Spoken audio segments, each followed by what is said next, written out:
তো বন্ধুরা এইদিকে দেখো আমার নখ কাটা কমপ্লিট হয়ে গেছে আর বিছনাটা চেঞ্জ করবো সে কারণে গুটিয়েছি। আর আজকে আমার ছেলে যেন স্কুলে যেতে দেরি হয়ে গেছে, কারণ পুরো রেডি করে দিয়েছি, তারপরে ওর পটি পেয়েছে, তো পটি তো করলো না। তারপরে মদনপুর যেয়ে গেছে, তখন বৃষ্টি নেমেছে। এবার সুকান্ত ফোন করেছে, তুমি রেইনকোট দাওনি কেন? দাঁড়িয়ে আছি বৃষ্টির মধ্যে, তো দেরি হয়ে গেছে। বলছে আসছি, বাড়ি এসে তোমাকে বলছি যে তুমি কেন রেইনকোট দাওনি, তখন আমাকে বকা দেবে। তো এখনই ঢুকবে ঘরে। এখন বানাবো চা, তারপরে বিছনাটা চেঞ্জ করবো। দাঁড়াও, কি হয়েছে? তরকারি পড়ে গেছে? হ্যাঁ,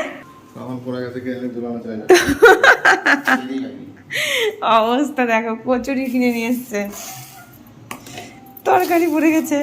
কই তরকারি টুকলা? ওর মধ্যে দিয়ে দেয়নি, আলাদা দিয়েছে। এ দেখো পুরো তরকারিটা পড়ে গেছে। হ্যাঁ, কি বলেছে বলো? লেট করে গেলে বলবে না? কি বলেছে বলো? ওরা তো লেট করে কেন আসছেন? তুমি বলোনি সমস্যা? না, আমি বলিনি গো। কেন বলোনি গো? তরকারিটা হারিয়ে আসলেইস। আরে আমি তিনটে খাবো না বলে দিচ্ছি। না, খাও না, তিনটে দাও আমারে। তরকারিগুলো ফেলে দিয়েছে, নাটক করছে না। মিথ্যাটা ফেলেছি। কি বলছো? টাকা একটু, টাকা একটু। লুচি দিয়ে ডিমের অমলেট কেউ কোনোদিন খেয়েছো? কি টেস্টি খাবার বলো। কেমন লাগছে খেয়ে দেখো তো একটু, কেমন টেস্ট লাগছে। একটু শশা কুচিয়ে দেবো, পেঁয়াজ কুচি দেবো, পেঁয়াজও দেবো না। বেচারা মনে দুঃখ পেয়েছে অনেক তরকারিটা হারিয়ে।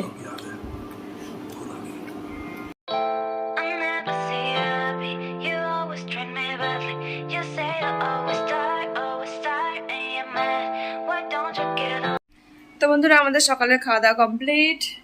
তা আমি একটু খেলাম কোল্ড ড্রিঙ্কস আর সুকান্তকে দিলাম একটু ফ্রুটি। ঘরটা পরিষ্কার থাকলে তাহলে মনে হবে যে আমার কাজ অনেকটা এগিয়ে আছে, নাহলে মনে শান্তি পাবো না। মনে হবে কাজ ছড়ানো ছিটানো, মনে শান্তি পাবো না। ঘরটাকে পরিষ্কার করে নিই, তারপরে রান্নাঘর ঢুকবো, শুধু রান্নাঘরের কাজ বাকি থাকবে। তো চলো ঝট করে বিছনাটা চেঞ্জ করে নিই।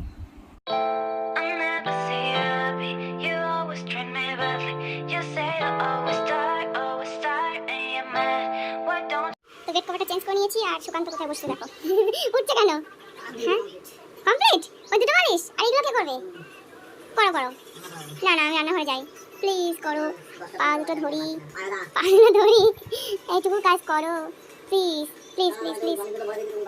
কেমন মানুষ, চি চি চি। দেখি পায়ের ব্যথাটা দেখি একটু, দেখি, এই তো কমে যাচ্ছে। বন্ধুরা তোমরা কি ওলের শাক ফেলে দাও? তো এইভাবে একদিন রান্না করে দেখো, তোমরা আর কোনোদিন ওলের শাক ফেলবে না।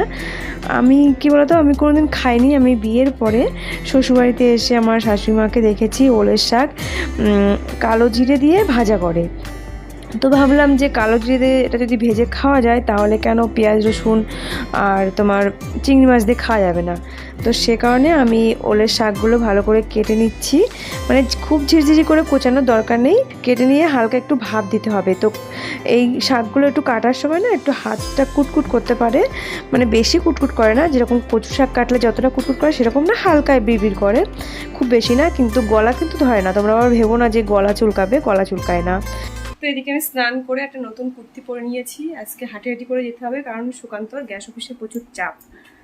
তো চলো, ফোন করলাম, বললো যে রানাঘাট ছেড়েছে, আমি জোর পায়ে হাঁটবো।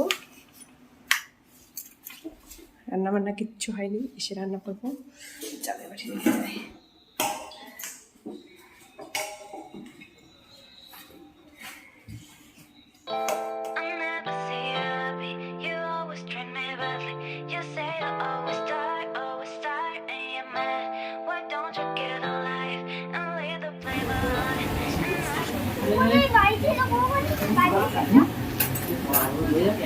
কোথায় বাড়ি? তোমার মধ্যে স্কুলে যাই।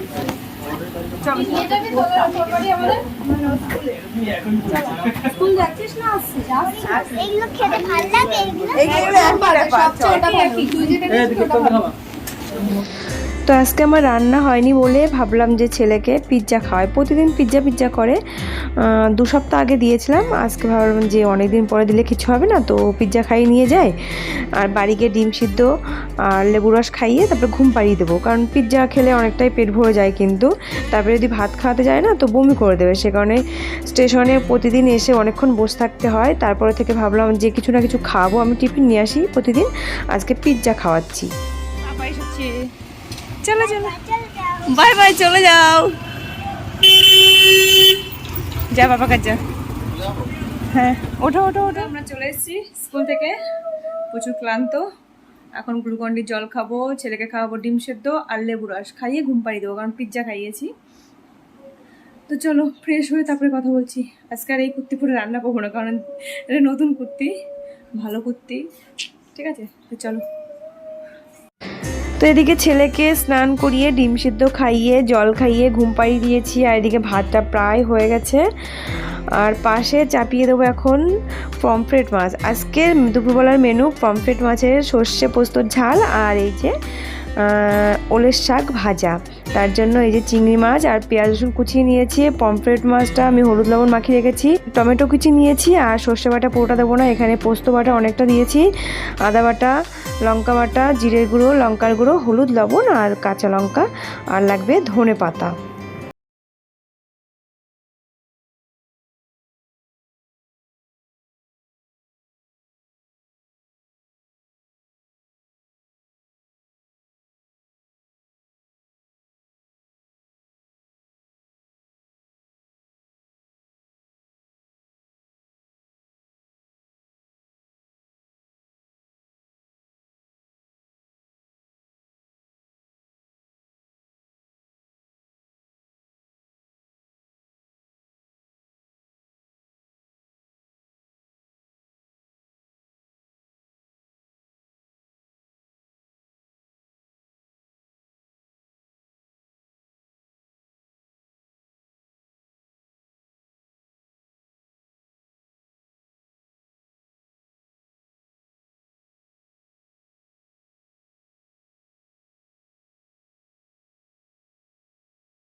নামাজও নিয়েছি, দাঁড়া তোমাকে দিচ্ছি। তো খাওয়া শেষে আম খাই, আম কদিন ধরে আনছে না, বললাম যে আম নিয়ে আসো, পাশে দাও। তো মিরিন্ডা নিয়েছি, কদিন খাচ্ছিলাম 7 আপ, আজকে নিয়েছি মিরিন্ডা। এত টেস্ট হয়েছে, হাসি দেখার জন্য পুরো মুখে লেগে আছে, পুরো অমৃত ফেল। মানে ফেলে দেওয়া জিনিস যে এত টেস্ট লাগতে পারে, আমি তো কোনোদিন খাইনি, আমাদের বাড়িতেও কোনোদিন খাইনি। আমার হাজমাকে দেখেছি নিরামিষ ওই কালো জিরে কাঁচা লঙ্কা দিয়ে ভাজা করে, তো ওটাও খারাপ লাগে না। তাই পেঁয়াজ রসুন চিংড়ি মাছ দিয়ে করলাম, পুরো অমৃত। অন্য শাকগুলো দেখবে একটু ঘ্যাস ঘ্যাস টাইপের হয়, এগুলো পুরো সফট মোমের মতো গলে গেছে। এটার পরে আমার এত রাগ হয় রান্না যদি ভালো হয় কোনোদিন বলবে না, আমি খালি খুঁজে খুঁজে ভালো হয়েছে ভালো হয়েছে, ভালো হয়েছে, টেস্ট হয়েছে, হয়েছে। লাস্ট খারাপ কবে হয়েছে আমার রান্না মনে নেই। সত্যি কথা বলছি, মানে নিজের রান্না বলে না, আমি একটু রসিয়ে কষিয়ে তেল বেশি দিয়ে রান্না করি, তো টেস্ট হয়। তো খারাপ কবে হয়েছে আমারও মনে নেই, তো খারাপ হলে বলে দেয়, কিন্তু ভালো হলে কোনোদিন বলে না, খুঁচিয়ে খুঁচিয়ে জিজ্ঞাসা করি। আর হ্যাঁ, যখন রাগ হয় আমার, আমি ধরো রেগে আছি বা আমি কথা বলছি ওর সঙ্গে, তখন যখন খেতে দেবো তখন কি করে হেভি হয়েছে ফাটাফাটি হয়েছে, এসে কেমন করে আমাকে হাসানোর জন্য এরকম করে, কিন্তু সে বলতে পারে না যে টেস্ট হয়েছে বিশাল, মানে সেই জিনিসটা আমাদের নেই। কিন্তু ছেলে আবার কি জল খাবে, আমার হ্যাপি, আমি কি পাগল, জলও কি টেস্ট? ওর কাছে সবই টেস্ট। বমি করছে, কালকে বমি পাচ্ছে, ঠিক আছে, ডিম ভাজা দিয়ে খাচ্ছে, বমি পাচ্ছে, ও খুঁজে বলছে টেস্ট মামা টেস্ট করা, টেস্ট মামা টেস্ট, মানে মা গো মায়ের ভয়তে বলে। আর এমনি সময় টেস্ট জিনিস টেস্ট বলে, আর অন্য সময় ভয়তে টেস্ট বলে। এই সত্যি কথা বলো, তুমি একটু কেমন আছে? দুটো রান্নার মধ্যে কোনটা বেশি ভালো হয়েছে? দুটোই ভালো আছে। দুটো দুরকম। আমাদের শাকটা মনে হচ্ছে মুখে লেগে আছে, ওটা তো খাই, ওটা টেস্ট তো জানি, এটা একদম নতুন আইটেম না, ফাটাফাটি লেগেছে, পুরো মুখে লেগে আছে আমার। ছেলেকে ওটা দিয়ে খাবো, ওটা দিয়ে খেয়ে নেবে, ছেলে তো খুব ভালো খায় শাক ভাজা, আর সব তো ভালো খাবে। তোমাদের মেন টানবো তাহলে? না। ঠিক আছে, ওকে। বাসনের গাদা পড়ে রয়েছে, বাসন এখন মাজবো না, এখন আজকে ভিডিওটার ব্যবস্থা করবো, মানে এডিট কমপ্লিট হয়েছে, একটু চেক করবো, থাম্বনেল বানাবো, তারপরে রেডি করবো, তারপরে ছেলে উঠবে, ছেলেকে খাবো, তারপরে আমি ছেলেকে লিখতে দিয়ে বাসন মাজবো। তো চলো, তোমার সঙ্গে আমার পরে কথা হবে। বন্ধুরা, আমার সময় কাম দেখো বেরিয়ে গেছে।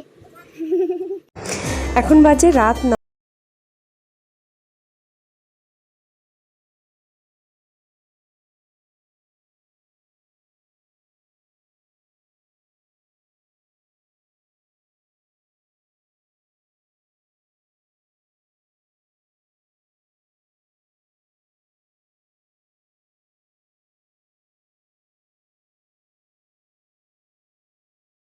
Good night.